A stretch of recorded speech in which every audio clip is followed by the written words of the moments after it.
Assalamualaikum warahmatullahi wabarakatuh. Perkenalkan, nama saya Nurasifa Kamelia.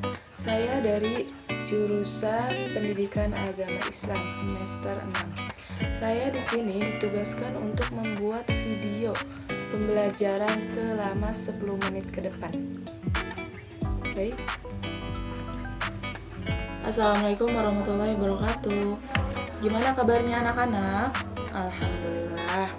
Baik, sebelum kita memulai pembelajaran, kita harus membaca doa terlebih dahulu. Baik, untuk ketua kelasnya boleh dipimpin doanya ya. Oke. Baik anak-anak, buka halaman 35 ya. Di situ ada bab 3, pengertian istighfar. Nah, coba Ibu tanya dulu. Ada yang tahu kalimat istighfar itu apa? Nah, baik, di sini Ibu bakal menjelaskan ya. Kalimat istighfar itu adalah tindakan meminta maaf kepada Allah Subhanahu wa Ta'ala. Nah, di sini istighfar merupakan perbuatan yang sangat penting untuk kita, untuk umat manusia ya. Nah, coba di sini Ibu pengen tanya, ada yang hafal lafaz istighfar? Oke. Lafaz istighfar itu yaitu astagfirullahalazim. Artinya aku memohon ampun kepada Allah Subhanahu wa Ta'ala. Nah, di sini kalimat ini harus sering diucapkan oleh siapa? Oleh kita ya, sebagai umat manusia. Nah, karena itu setiap kita membaca, detak jantung kita akan diiringi dengan membaca istighfar. Contoh, ketika kita membaca istighfar itu ketika kita melaksanakan apa aja sih? Setelah sholat, apalagi setelah kita mendapatkan musibah ya. Contohnya, ketika kalian jatuh, astagfirullahalazim. Jangan bilang yang macam-macam seperti maaf ya, kata-kata kasar, kata-kata binatang di bawah itu tidak boleh ya. Nah, untuk itu, kalau kita salah atau dosa, segeralah kita mengucapkan kalimat istighfar, astagfirullahalazim. Nah, kita harus menyesali atas kesalahan kita, atas perbuatan dosa kita ya. Kita harus mengucapkan kalimat istighfar. Nah, istighfar itu kalimat yang sangat pendek gak? Pendek sekali ya. Cuman lafadznya astagfirullahalazim ya. Kita memohon ampun kepada Allah Subhanahu wa Ta'ala. Nah, tapi di sini istighfar itu memiliki makna yang sangat dahsyat ya, sangat dalam dan sangat indah dalam hidup kita. Nah, kalimat istighfar tidak hanya diucapkan di saat seorang muslim saja, tapi berbuat kesalahan, dosa, namun juga diucapkan setiap hari ketika kita setelah sholat, ketika apalagi kita mendapatkan musibah ya. Kalian ketika sholat, kalian wiridan dulu, baca istighfar dulu, biar apa sih Bu? Biar dosanya kita berkurang, ya gak? Kan setiap manusia mempunyai dosa sekecil apa tuh ya. Baik, namun juga wujud sikap menyesal ya. Dengan beristighfar seseorang telah bertobat kepada Allah Subhanahu wa Ta'ala. Nah, di sini ada B. Coba baca. Oke, B, luasnya ampunan Allah Subhanahu wa Ta'ala. Nah, di sini juga manusia adalah tempatnya salah dan lupa. Coba di sini siapa yang gak lupa? Contohnya ketika kita lupa tidak mengerjakan PR.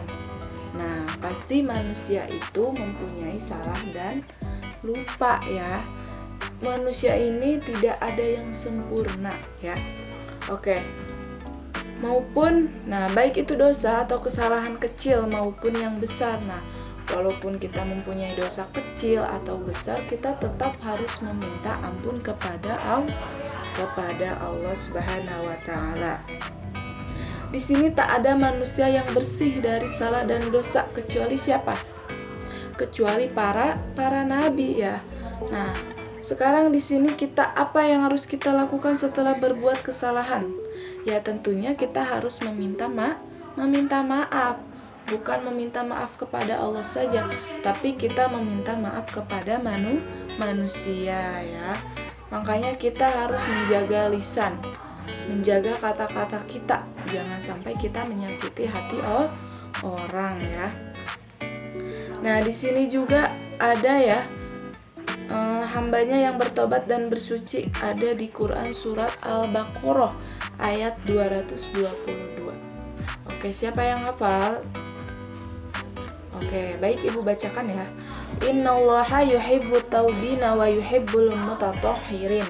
Yang artinya, sungguh Allah menyukai orang yang tobat dan menyukai orang yang menyucikan diri. Nah, sebaik-baiknya manusia, seburuk-buruknya manusia, kita tetap harus meminta ampun kepada Allah.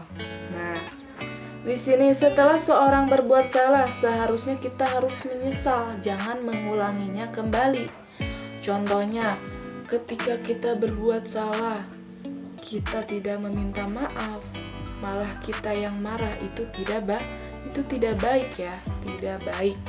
Nah, ketika kita mempunyai salah atau mempunyai dosa kepada manusia atau kepada Allah, kita harus cepat-cepat meminta maaf ya, agar dosa kita itu tiada atau agar dosa itu terhapus ya. Makanya kalau habis sholat kita harus membaca istighfar. Nah, Allah itu Maha Pengampun ya, Maha Pengampun, di mana manusia itu meminta maaf kepada Allah ya. Di sini ada rahmat dan ampunan Allah, sungguh sangat luas bagi hambanya yang mau bertobat. Nah, ya, Allah itu memaafkan manusia sekecil kesalahan kita, sebesar kesalahan kita, Allah tetap akan memaafkan kita apabila kita mau bertobat kepada Allah. Nah, di sini juga meskipun dosa seorang hamba sebesar gunung, seluas langit dan bumi, namun jika dia insaf dan bertobat kepada Allah, maka Allah akan memaafkannya. Ya, ingat, Allah itu Maha Pengasih lagi Maha Penyayang. Nah, di situ ketika kita bertobat dengan sungguh-sungguh, maka dosa tersebut akan terhapus ya. Akan terhapuskan hari itu juga. Nah, di sini juga ada firman Allah. Firman Al-Qur'an surat Az-Zumar ayat 53 sampai 54. Bunyinya ya, kita baca bareng-bareng. Bismillahirrahmanirrahim. Qul ya ibadiyalladzina asrafu ala anfusihim la taqnatu min rahmatillah. Innallaha yaghfiru dzunuba jami'a innahu huwal ghafurur rahim. Wa anibu ila rabbikum wa aslimu lahu min qabli ayyatikum azabu summa la tunsurun. Nah, di sini Allah menjelaskan, wahai hamba-hambaku yang melampaui batas terhadap diri mereka sendiri, janganlah kamu berputus asa dari rahmat Allah. Sesungguhnya Allah mengampuni dosa-dosa semuanya. Tuh, sungguh Dialah yang Maha Pengampun dan lagi Maha Penyayang. Dan kembalilah kamu kepada Tuhanmu dan berserahlah diri kepadanya sebelum datang azab kepadamu, kemudian kamu tidak dapat ditolong lagi. Nah, di sini Allah sudah menjelaskan. Quran surat Az-Zumar ayat 53 atau 54. Nah, di sini sebagai manusia kita harus meminta maaf, kita harus memohon ampun kepada Allah Subhanahu wa taala. Baik. Jadi, jika seorang telah berbuat salah atau dosa, hendaknya segera bertobat. Jangan ditunda-tunda. Contohnya, nanti minta ampunnya besok aja. Jangan, harus hari itu juga ya. Apalagi menunggu di saat sudah tua. Contohnya kalian udah tua. Kalian sudah tua, kalian baru meminta maaf, baru bertobat. Jangan ya, kelamaan. Namanya umur tidak ada yang tahu. Bisa saja umur kita hari ini meninggal, bisa saja umur kita besok, entah ya. umur itu tidak ada yang tahu hanyalah Allah Subhanahu wa Ta'ala. Nah, baik, dan jika orang lain yang bersalah kepada kita, kita pun harus segera memaafkannya. Jangan sampai kita mempunyai rasa dendam ya. Itu tidak boleh. Contohnya ketika teman kita atau saudara kita punya salah, kita harus memaafkannya terlebih dahulu. Jangan ditunda-tunda. Jangan kita mempunyai sifat dendam ya. Allah sangat membenci manusia yang mempunyai rasa dendam. Nah, di sini juga ada hari raya ya. Hari raya itu hari raya Idul Fitri. Kalau disebutnya lebaran ya. Sebagai orang mukmin menunggu hingga lebaran datang itu tidak boleh. Contohnya, nanti lebaran kedeng deui contohnya gitu ya. Sebentar lagi lebaran juga, nggak boleh gitu. Kita harus memaafkannya hari itu juga. Kita harus meminta maaf hari itu juga ya. Nah, tidak ada yang mengetahui kapan ajal kita kematian. Seorang akan datang sebagaimana firman Allah Subhanahu wa Ta'ala dalam surat Ar-Ra'd ayat 34. Bismillahirrahmanirrahim.